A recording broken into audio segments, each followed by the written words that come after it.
Les amis, bonjour, j'espère que vous allez bien et que tout se passe pour le mieux pour vous. Bon bah aujourd'hui on se retrouve pour revenir un petit peu plus à froid, revenir avec du recul sur cette humiliation de Manchester City contre le Real Madrid à l'Etihad Stadium, 4-0, et je vais sélectionner plusieurs questions que vous m'avez posées et on va revenir un peu plus. Je vais quand même donner une explication avant tout ça, parce que là je vois la pensée du moment, le résultat 4-0, humiliant, et dans la tête des gens ça remet tout en question, pour d'autres ça veut dire que le Real est mauvais, pour d'autres ça veut dire que.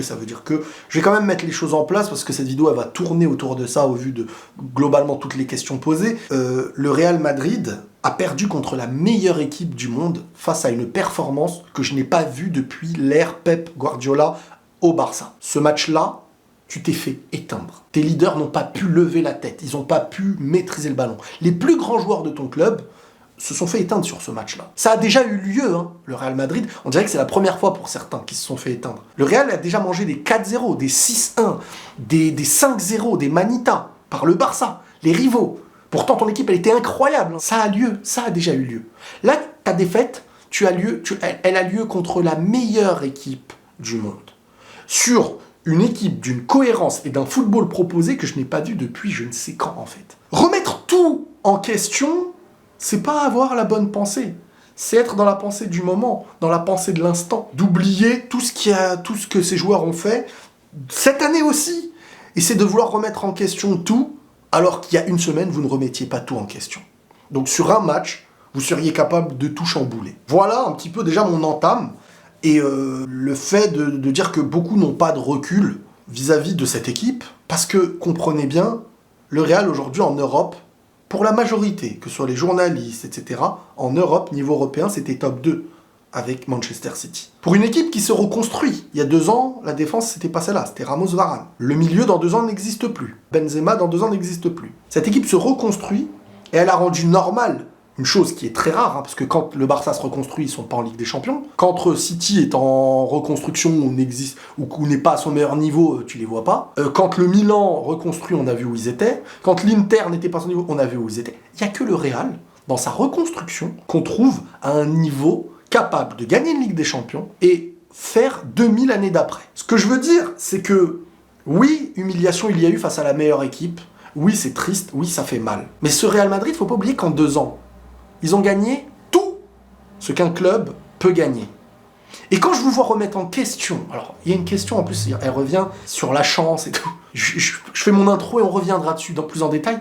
Comment on peut parler de chance quand en 2 ans, tu gagnes tout? La chance, c'est quand il y a quelque chose d'anecdotique. C'est pas cohérent sur une ligne. Il se passe beaucoup de choses qui vont, je sais pas, tu vas me dire, tu manges 8-0, 8-0, 8-0, 8-0, boum, d'un coup tu gagnes 5-0. Waouh, c'est bizarre. T'es 10e du championnat, boum, d'un coup t'arrives à battre le premier, et tu perds tous les autres.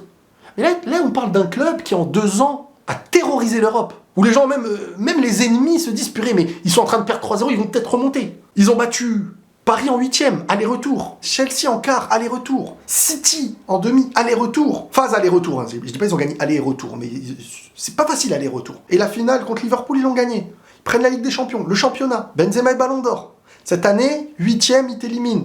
Liverpool, aller-retour, ensuite ils t'éliminent, Chelsea aller-retour, ensuite ils font un match aller, assez bon, des détails, mais tu t'étais pas loin d'un moment donné du 2-0 quand tu les faisais douter, contre la meilleure équipe du monde. Et au retour, tu te fais humilier. Un match sur 2 ans où tu vis une véritable humiliation en Europe, et vous expliquez ça comme de la chance. Alors dans ce cas-là, on va inverser, c'est juste toi qui n'as pas fait ton match. Alors que tous les autres, tu les as fait. Parce que la cohérence... Non, parce que si je pense comme... Moi, je pense pas comme ça. Mais si je devais penser comme vous, t'as tout gagné jusqu'en demi, tu perds un match. Ah bah c'est toi qui n'étais pas dedans. Parce que les autres, t'as montré que tu les gagnais. On peut penser comme ça. Bah non, c'est pas ça le foot. C'est que là, tu t'es fait tuer parce que l'équipe, elle est meilleure. Et qu'elle a su le match aller aussi, faire le dos rond, comme on dit, être intelligente. Quand elle a égalisé, elle savait que chez eux, ça allait être beaucoup plus difficile pour le Real. Voilà. Donc on remet tout en question pour le Real, ça y est, tout ça n'a pas existé, tout ça c'était que de la chance. Soyez intelligents, parlez analyse, parlez football. Tout ça n'était pas de la chance. En 2 ans, l'équipe a gagné tout ce qu'un club de foot peut gagner. Donc quelle chance. Liga, championnat, Ligue des Champions, Copa del Rey, Super Coupe d'Espagne, machin. La Coupe mondiale des clubs, machin. Oh.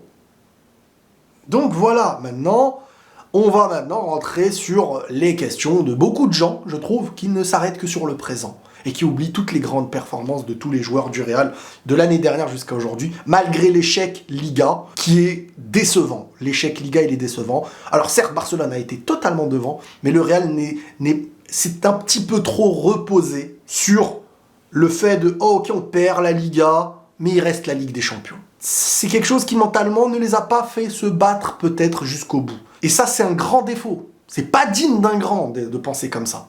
Parce qu'un grand, il veut tout gagner toujours.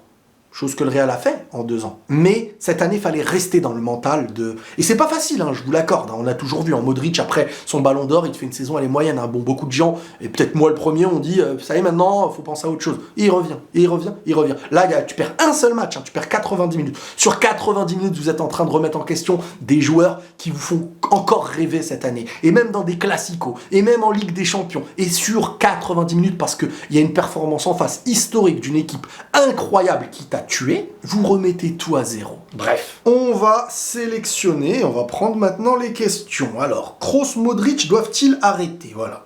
Cette question qui ne se posait pas il y a 1 semaine. Au contraire, on se battait pour les revoir 1 an encore. Non, arrêtez pas, restez encore 1 an. Il y a une Liga à jouer, on a besoin de joueurs comme vous, et petit à petit, à côté, les autres vont grandir, et ce sera la suite. Je veux pas me faire influencer sur un seul match. Je veux que ces joueurs-là, ils restent pour l'année prochaine. Mais, oui, qu'on mette en place petit à petit Tchouaméni, Camavinga, parce que Tchouaméni, c'est le profil qui était irremplaçable avant, quand tu n'avais pas Casemiro. Et Tchouaméni, il faut l'instaurer. Il faut l'instaurer devant la défense, solide. Avec peut-être Camavinga. Tu auras une équipe beaucoup plus rigide, solide. Ils savent quand même jouer au ballon. Camavinga peut faire un petit box-to-box. Et à côté, tu peux mettre un vrai porteur. Pourquoi pas Bellingham après? Mais tout ça, ça s'instaure petit à petit. Et c'est une chance de pouvoir garder encore un Kroos qui a du niveau et un Modric qui a du niveau, qui certes s'est fait éteindre hier, mais qui sur la saison nous montre qu'il a encore ce côté de porteur et de très grand footballeur. Donc, si on peut les garder 1 an, ça va permettre aussi aux jeunes de grandir encore mieux. C'est ça qu'il faut pas oublier. Maintenant, oui, ça va tourner, pourquoi pas. Mais c'est une chance d'avoir du banc, d'avoir...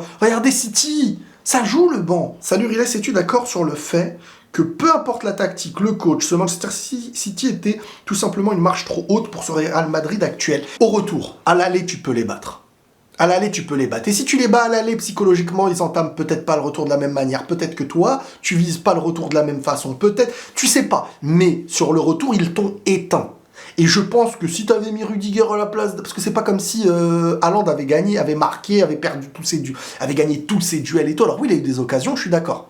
Courtois était incroyable. Mais c'est pas une histoire de Rudiger, le match, en fait. Pour moi, le match, on peut le refaire de plein de manières. Ok, on met pas Rodrigo parce qu'on a perçu...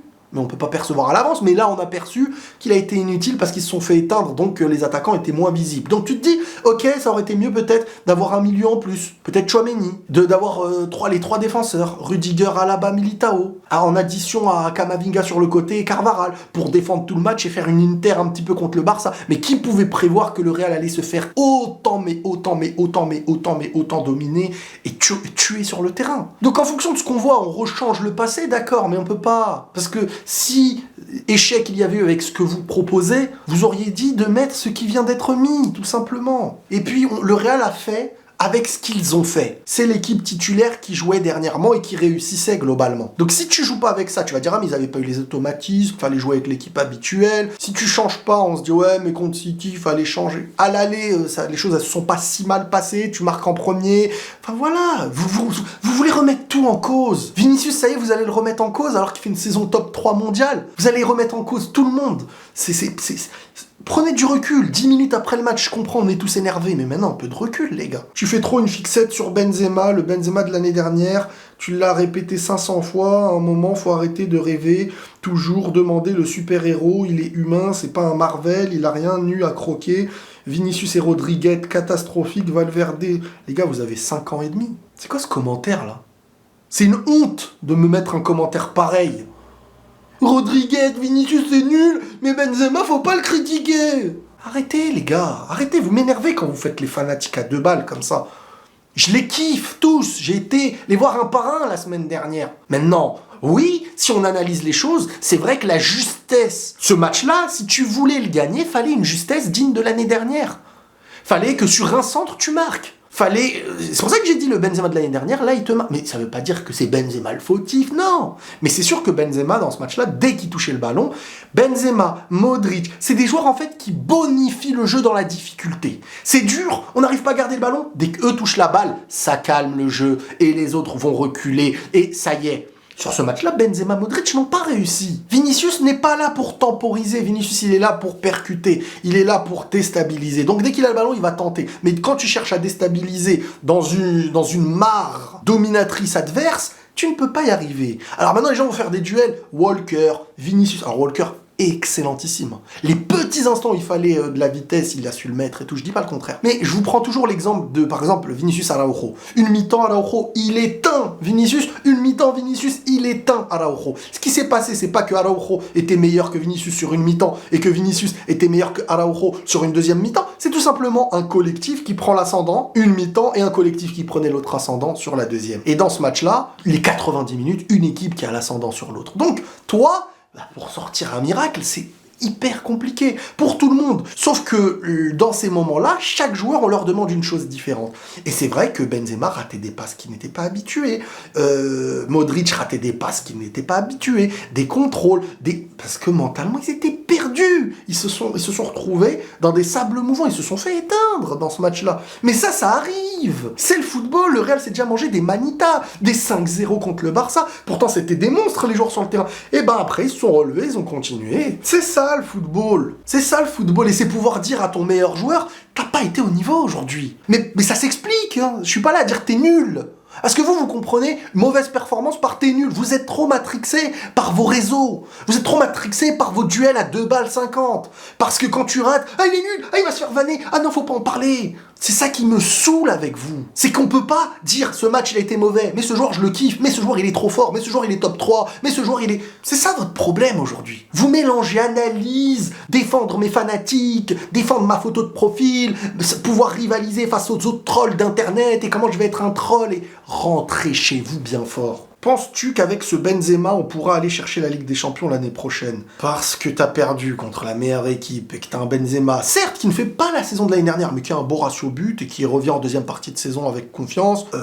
Les gars, vous êtes en train de me dire qu'il y a 2 semaines, vous pensiez que ce Real pouvait gagner la Ligue des Champions et que maintenant, vous êtes en train de vouloir retirer le ballon d'or actuel.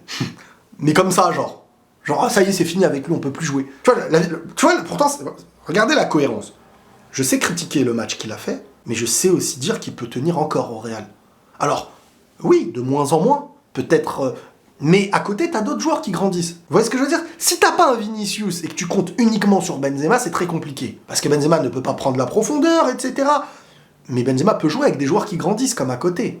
Rodrigo, il a fait des grosses performances cette saison. Ou ça y est, tout a disparu. Tout a disparu, il n'existe plus. En Copa del Rey, Rodrigo, ce qu'il a fait contre l'Atlético, ce qu'il a fait en Liga parfois dans certains matchs, ce qu'il a fait en Ligue des Champions. Beaucoup disaient, ça y est, c'est un peu comme Vinicius, ça y est, il n'existe plus parce qu'il a été éteint. Vinicius, ça y est, c'est plus un top 3. Ça y est, à vos yeux, tout est effacé parce qu'une humiliation, il y a eu lieu contre la meilleure équipe, peut-être historique même dans ce qu'ils ont produit. Non, ça y est. Benzema, tu peux plus compter sur lui, Modric, tu peux plus compter sur lui, mais les gars, heureusement que vous n'êtes pas dans le staff, ou que vous n'êtes pas là pour essayer de comprendre un peu. En 2 ans, cette équipe-là, de vieux, de machin, de reconstruction, te prennent tout ce qu'un club peut gagner. Avec la Ligue des Champions. Cette année, c'est pas ils se font éliminer en groupe, en 8e. Non, en demi face à la meilleure équipe qui risque de gagner. T'es peut-être top 2 européen aujourd'hui. Et on en parle comme si ça y est, c'était la crise, ils arrivent plus à battre n'importe qui. Ce City-là, aucune équipe aujourd'hui ne peut l'éliminer sur 2 matchs. Je le vois comme ça. Aujourd'hui, l'année prochaine, c'est une autre saison. Aujourd'hui, sur 2 matchs, personne ne peut l'éliminer. Sur un match, peut-être. Sur 2 matchs, impossible. Ils l'ont prouvé. Ils ont battu les 2 meilleures autres équipes qu'elles en Ligue des Champions. Le Real et le Bayern. Aller-retour, ils ont joué l'aller-retour. Est-ce qu'on peut dire que le Real a eu une chance énorme l'année dernière? Bon, je vous ai répondu à tout ça. Le parcours en 2 ans, et tu remets tout en question sur un match. Humiliant, cela dit, mais un match.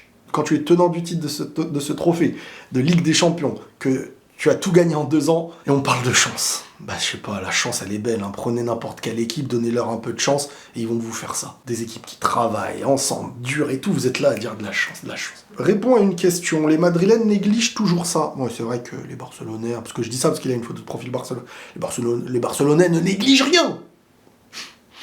Un grand se doit-il être compétitif à toutes les compétitions? Bien sûr. Mais quand une compétition elle est perdue parce que Barcelone a été supérieur, qu'est-ce que tu dois dire? C'est fini, on est nul parce que Barcelone est meilleur. C'est eux les meilleurs du monde de l'histoire. Nous, on est nuls. Mais il reste la Ligue des Champions. Non, on est nuls, Barcelone est meilleur. C'est comme ça que vous voulez qu'on réponde, en fait, des fois, on dirait. Vous faites trop influencer par les réseaux. Ça y est, vous avez un copain qui vous a dit... Oh, mais le Real se concentre que sur la Ligue des Champions, c'est pour ça que vous avez gagné la Liga, et vous êtes là, les Madrilènes. Et si les Madrilènes que vous citez, c'est des gosses de 2 ans, on y est pour rien, nous. Moi, je vais citer des Barcelonais, les gars, vous allez pleurer aussi, hein. Mais bien sûr, le Real Madrid, en 2 ans, ils prennent tous les trophées qu'un club peut gagner. Donc comment vous pouvez demander, ah, mais vous prenez pas en compte de tout gagner? Mais ça y est, cette année, t'as perdu le championnat, Barcelone les a éteints. Oui, le Real s'est endormi un petit peu sur l'idée que, comme le championnat est terminé, il y avait possibilité de sauver leur saison avec l'Europe et en donnant beaucoup plus à l'Europe qu'au championnat parce que c'était mort. Mais je suis d'accord avec ça. Mais c'est humain, c'est réalité, c'est la vie, c'est comme ça. Si Barcelone ne peut plus jouer le championnat mais qu'ils gagnent la Ligue des Champions derrière, bah ils savent que ça sauve leur saison. Donc ils vont tout donner pour la Ligue des Champions. C'est de la cohérence. Vous êtes devenus bêtes. Mais quand je dis vous êtes devenus bêtes, c'est qu'en fait vous réfléchissez en fonction des autres bêtes sur les réseaux. Vous discutez entre bébêtes. Et après vous avez des réflexions bébêtes. Des duels de gamins. Penses-tu que le Real peut se permettre une année de transition la saison prochaine avec potentiellement un nouvel entraîneur et de nouvelles recrues et des départs? La transition, elle se fait hyper bien, moi, je trouve. Parce que tu n'as pas de perte réelle de gros niveau, en fait. T'es compétitif. City, là, ils ont battu peut-être une équipe en se disant, purée, cette victoire, c'est celle qui nous fera le plus plaisir de l'histoire, peut-être, pour ce club-là. Face à un Real qu'on appelle transition, faut partir, C'est honorable. Dans ce cas-là. Penses-tu donc que le Real peut se permettre une année de transition? Non. L'année prochaine, tu joues Ligue des Champions, Coupe et Ligue des Champions. Tu joues pour ça. Est-il temps de mettre Benzema, Modric, Kroos sur le banc? Non, petit à petit. Le milieu tournera plus. J'espère voir Tchouaméni un peu plus parce que c'est un élément fixe. J'espère voir du Camavinga au milieu de retour. Mendy, s'il est au niveau, pourquoi pas revenir à gauche ou sinon, je sais pas, moi, après à gauche, on va voir les recrues, comment ça se passe. Mais voilà, cette équipe est une demi-finaliste, montre qu'elle a un niveau en Europe qui a été incroyable et ils se sont fait éteindre sur un retour, avec un match aller aussi dans une maîtrise parfois psychologique, parfois dans le jeu, pas loin même à un moment donné quand tu mènes 1-0 de les déranger pour le 2-0. Prenez en compte aussi que ce Real-là que vous êtes en train, qui s'est fait humilier, était une équipe il y a une semaine qui pouvait battre City. Ce City qui est l'un des meilleurs City de l'histoire en les ayant fait déjouer, et c'est pas City qui a mal joué, parce que sinon alors dites aussi que c'est le Real qui a mal joué et pas City qui a fait une grande performance. Vous voyez ce que je veux dire? Faut pas se dire que toujours le mauvais vient du Real. Si City est en difficulté contre le Real, c'est City qui est nul. Si le Real se fait éteindre par City, c'est City qui est fort. Soyez pas injuste non plus. Le match aller, Real a su faire déjouer City. Alors ouais, tu vas me dire dans ton stade et tout, ouais, mais c'est un mérite quand même. On parle de la meilleure équipe du monde, là, en face. Dans sa meilleure forme, en plus. Penses-tu que si City fait le triplé avec cette équipe, est-ce qu'on est sur un top 3 des meilleures équipes de ces 10 dernières années? Des 10 dernières années, oui. Des 10 dernières années, oui, clairement. Je veux dire, 10 ans, c'est rapide, hein. Est-ce que la contre-performance de Haaland vs le Real détruit totalement ses chances de gagner le Ballon d'Or? Les gars, le présent, il vous fait trop mal au crâne, les gars.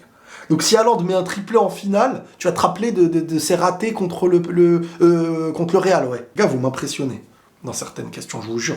Sachant que Messi, lui, a été décisif à tous les matchs importants en Coupe du Monde.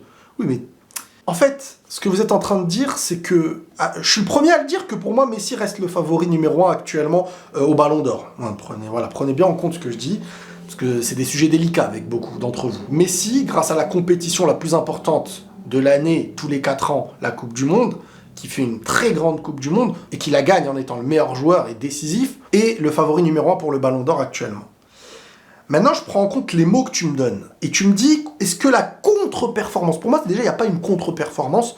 Contre-performance, elle aurait pu avoir lieu si le City dépendait de ça pour gagner et qu'ils ont perdu à cause des ratés d'Haaland. Mais moi, je trouve qu'au contraire, Haaland fait partie de cette victoire à travers aussi tous les espaces qu'il prenait dans le foot, dans l'analyse de ses mouvements. Il fait pas un vieux match, Haaland. Hein. C'est pas un match où il rate ses passes, Non, c'est le gardien qui te sort des parades de ouf. Et c'est... Alors, on peut le dire comme on veut. Il a raté, Courtois mais c'est pas des ratés genre, t'as tiré hors cadre, t'as fait ce qu'il fallait. T'as fait ce qu'il fallait à un moment donné. Est-ce que t'es à 30 mètres, tu mets une grosse frappe qui va en pleine lucarnes et t'en mets 3 dans le match et les 3 le gardien il les sauve et il y a une barre et tout. Est-ce qu'on va dire que t'as raté 3 frappes?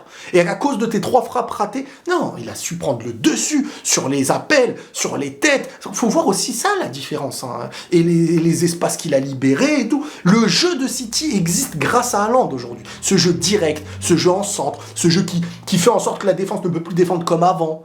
C'est aussi grâce à Haaland. Donc, en gros, tu me dis sur un mauvais match, à tes yeux, en demi de Ligue des Champions, il peut perdre un ballon d'or alors que Messi a beaucoup aussi de mauvais matchs, hormis la Coupe du Monde. Donc, à vos yeux, vous allez vous baser sur ce que des joueurs ont pu rater pour l'éloigner d'un ballon d'or au lieu de prendre ce qu'il a réussi dans l'importance pour gagner des points. Ça, encore une fois, vous voyez les choses à l'envers pour moi. Tu penses que Tchouaméni aurait dû commencer titulaire à la place de...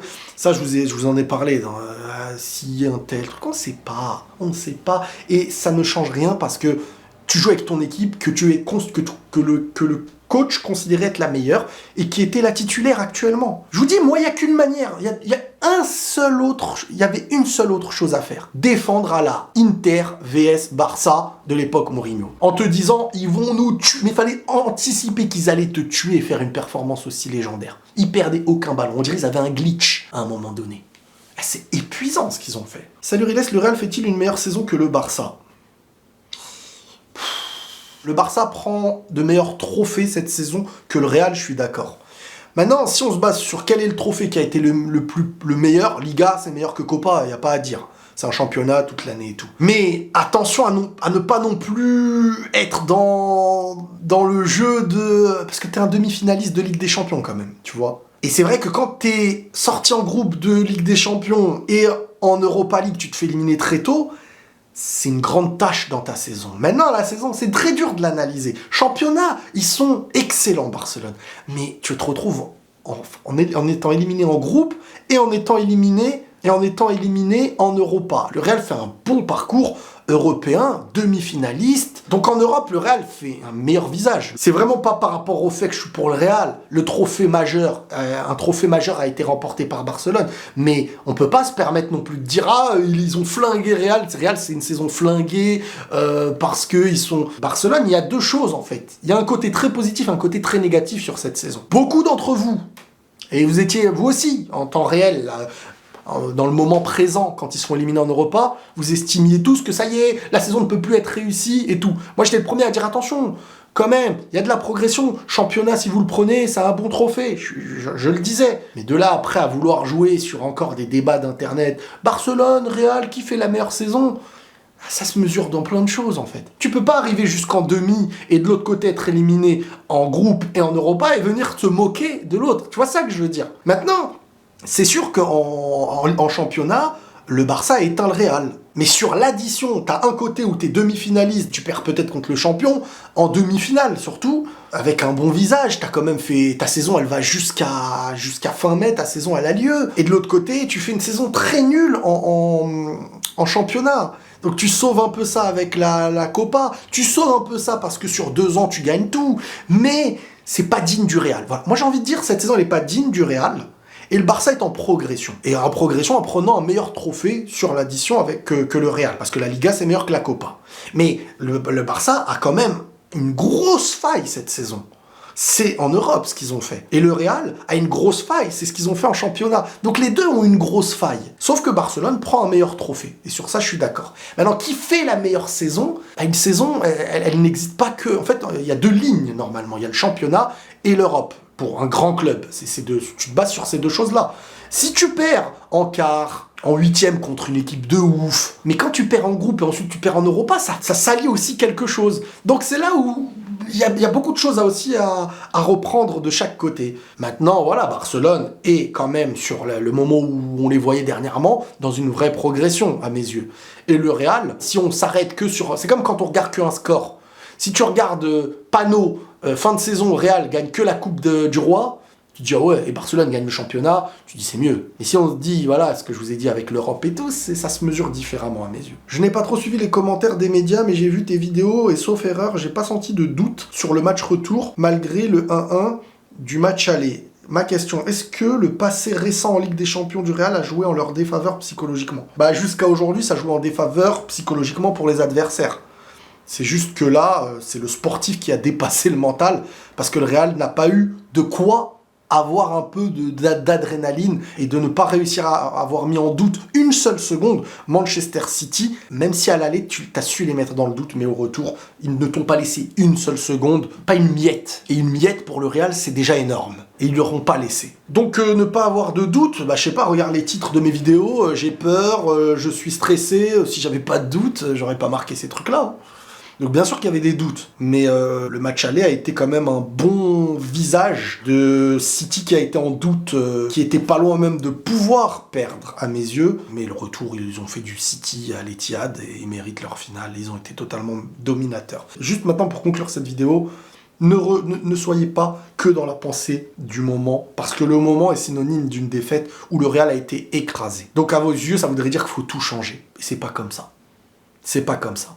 N'oubliez pas aussi que le Real, à un moment donné, allait perdre. Je veux dire, tu prends pas 30 Ligues des Champions de suite, ils ont déjà fait 3 de suite, ok, mais à un moment donné, tu vas perdre. Il y a des saisons moins bonnes que d'autres. Il y a des choses qui se renouvellent petit à petit. Ce qui fait mal, c'est surtout l'humiliation. Avant d'être à la défaite, c'est surtout l'humiliation. Maintenant, il faut être intelligent, il faut prendre ce qu'il y a à prendre sur cette saison, rejeter ce qu'il y a à rejeter, et repartir avec un esprit de vengeance. Vouloir tout reconquérir l'année prochaine. Le Real a de quoi reprendre un championnat et de quoi reprendre une Ligue des Champions. Ils vont recruter normalement Bellingham. Vinicius grandit et va grandir encore. Rodrigo va grandir. Benzema va les épauler jusqu'à la fin de sa carrière. Il y aura une suite à Benzema. Je sais pas, Mbappé, truc, j'en sais rien, on verra. Il y a une suite au milieu, il va y avoir des recrues, et on part sur un thème l'année prochaine. La reconquête. Et on parle pas de politique, bien entendu. Mais là, il faut tout reconquérir l'année prochaine. Les rois doivent redevenir les rois. Et parfois, les échecs te font grandir. Les amis, prenez tous soin de vous. Et la paix sur vous.